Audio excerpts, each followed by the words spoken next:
Hello, this is Dr. Daniel Lopez-Tan. I'm the Medical Director for Legacy Hospice in Milwaukee, Wisconsin. Today I'd like to talk about curative care, palliative care, and hospice care.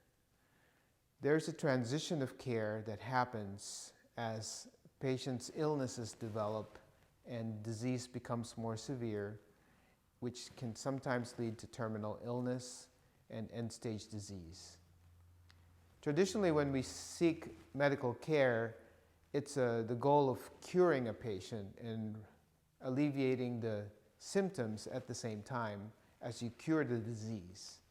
For example, if you have a pneumonia and you're severely coughing and short of breath, if you get the antibiotics, that usually might provide some side effects, but ultimately it relieves the infection and relieves the symptoms of the patient. That's a kind of a pure model of curative care. You provide a treatment and you get results and the illness goes away. As patients become more ill or have an end-stage disease, or their organs are failing, or they have a terminal disease, then you have a situation where curative care may not completely alleviate the symptoms and may actually become more of a burden. At that point, the idea of palliative care is trying to put curative care side by side with palliative care, which has the goal of reducing the symptoms and the pain and the discomfort of the patient. These two can exist side by side where you're still providing cure, but you're trying to do things so that the symptoms and the pain and the discomfort are reduced. That's palliative care. When curative care becomes less effective with advancing disease, then the focus can turn more towards palliative care, where you know that the curative care part is going to not be ideal anymore, and it may not be effective, so you're now focusing on alleviating symptoms, and that's the idea of palliative care. As things get worse, if a patient has end-stage disease, then the transition from palliative care to hospice care can happen.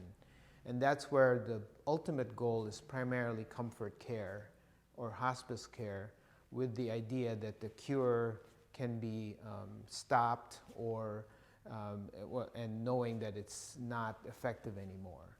So those are the kind of transitions that you have from curative care, palliative care, and then hospice care, which is purely comfort care in a terminally ill patient.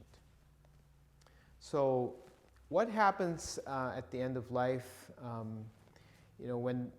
depending on the disease that we're dealing with, sometimes it's end-stage heart failure or it could be kidney disease.